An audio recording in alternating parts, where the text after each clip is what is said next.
Let me welcome you to today's press conference, which is devoted to the new co-production Anthropoid, the filming of which will begin in the next few weeks in the Czech Republic, and which deals, as you all know, with the dramatic event surrounding the assassination of Reinhard Heydrich.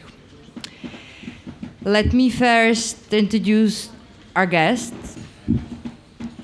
The lead role of the parachutist Jan Kubiš is played by Jamie Dornan.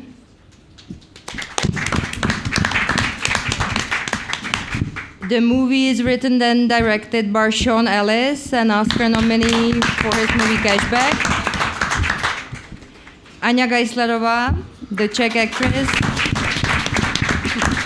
plays the role of Josef Gabčík's partner, Liběna Favková.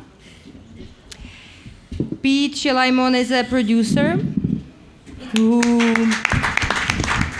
besides other things, co-produced an adaptation of Emil Zola's novel Teres Raken called In Secret.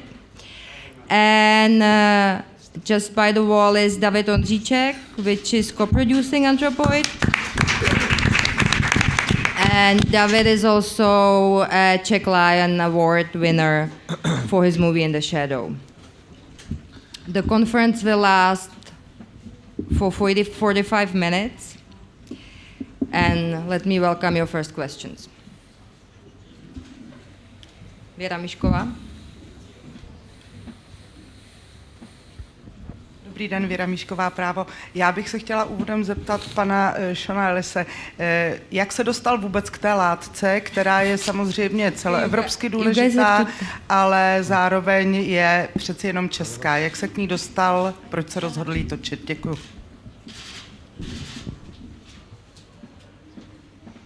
I first saw a documentary about Operation Anthropoid in 2001.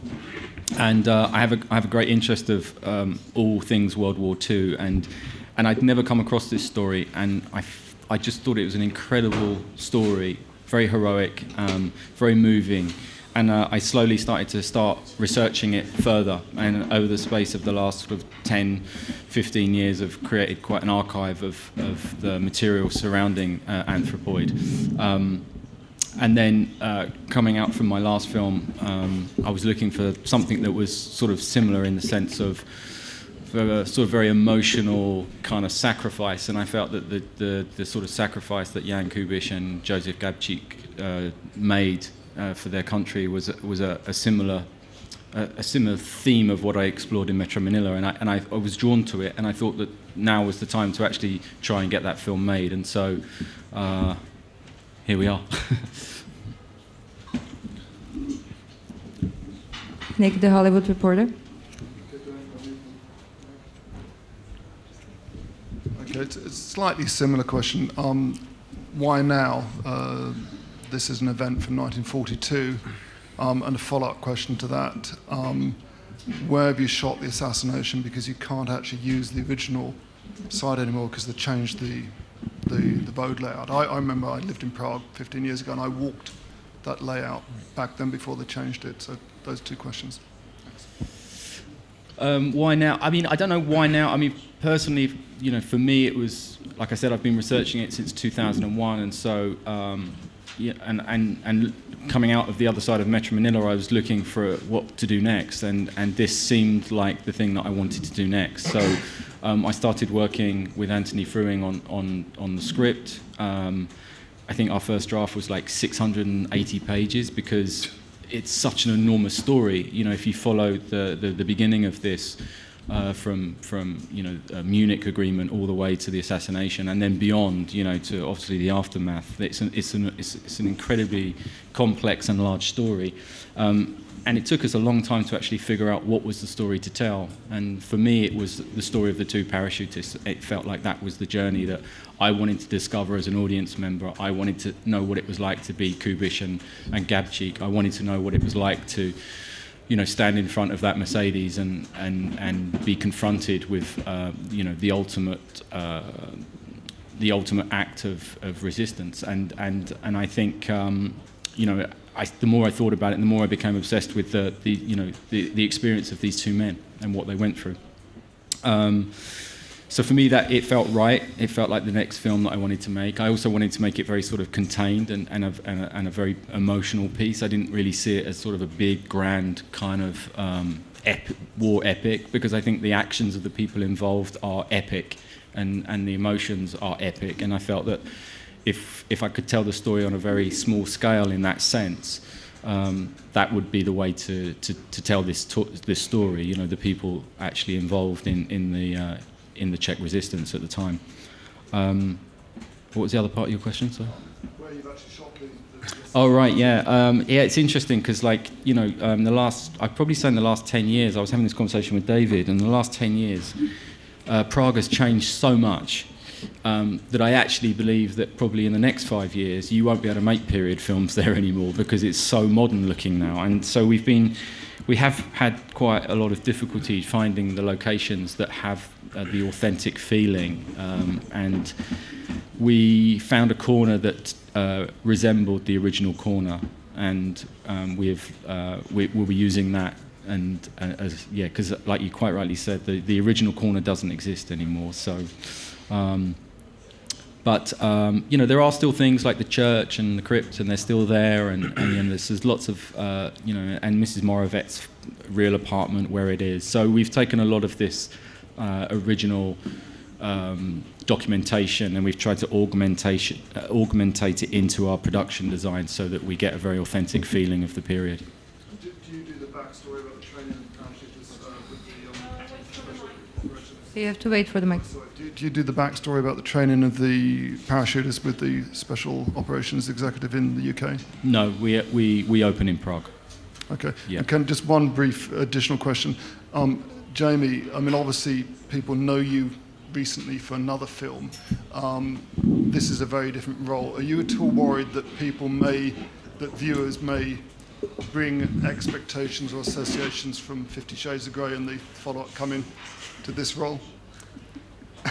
I'm not sure what kind of person would be expecting anything like the two films to merge together. No. No.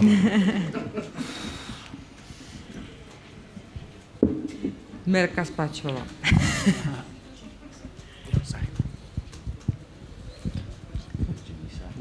Spáčová dnes, dobrý den. Já bych měla také otázku na pana Jimmyho Dornana. U nás je atentát na Heydricha vlastně součástí školního dějepisu, vlastně výuky. Mě by zajímalo, kdy se o tom dověděl on, protože není tak dlouho, co chodil do školy, a jestli se o tom více dověděl právě až díky té roli. A druhá otázka, jestli je větší závazek hrát skutečnou postavu, skutečného hrdinu historie, než smyšlenou fiktivní postavu. Děkuji.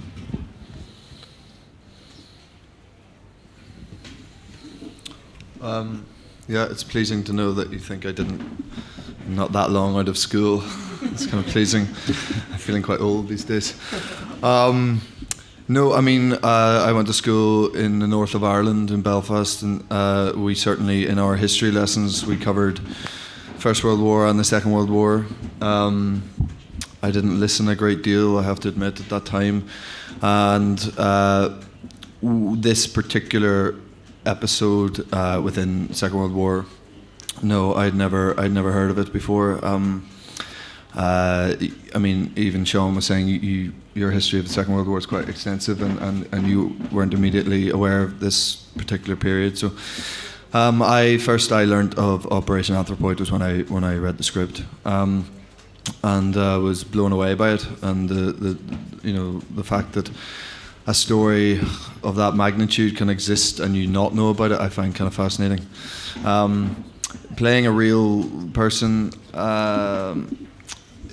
I think as an actor you're sort of desperate to do that when you can, if it's a story that moves you. It's also great in terms of there's something real there to draw upon, and you can dig up as many facts to try to shape the character as best you can, and you don't often get that opportunity with characters who are fictional. So I'm often drawn towards that. So yeah, it just felt like a very important story to be told, and one that I wanted to be involved in, and I'm massive fan of Sean's work as well, so that helped that he was the person at the helm of such a great story. Okay, Jana Podskalská. Podskalská, deník, dobrý den. Bych měla otázku na pana režiséra. Zajímalo by mě, protože vaši hrdinové bez pochyby podnikli skutečný vlastně sebevražedný čin, nicméně byli to jenom lidé. Tak by mě zajímalo, do jaké míry budete přiznávat i určité jejich slabosti, nebo jestli to bude jenom pietní záležitost vůči jejich památce. A pak ještě jednu otázku bych měla, čím jste se vlastně řídil, když jste vybíral herce do hlavních rolí. Děkuju.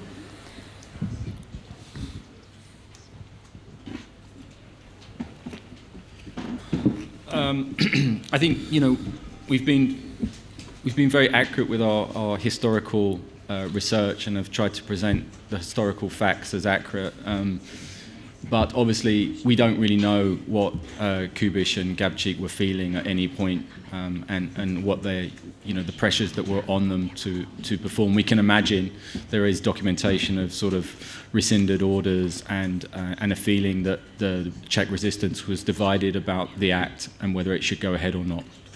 So, I mean, personally, as a writer, I've had a lot of fun delving into that as fiction and really trying to design a landscape that's very emotional as far as a real emotion that there characters might go through. And I mean, if you look at, say, Attentat, the '64 film that was done in the Czech Republic, they were painted almost very cardboard sort of figures. There was no emotion in them, and it was more about the act and the fact that it was carefully considered in that respect. Whereas I think my approach here, and especially Kubish and Gabčík's characters go, I think you'll see a very real people up there doing extraordinary things, and I think that was what was appealing to me, was to make these characters not like invincible soldiers, because they were normal people like you and me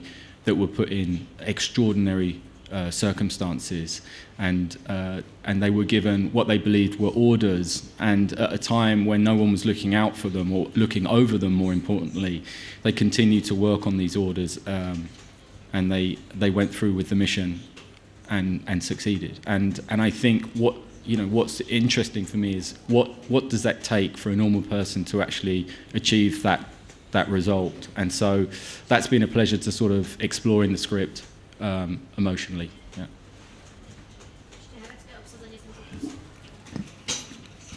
What was the other? So like, how did you choose Yeah. the actors? Oh, that one.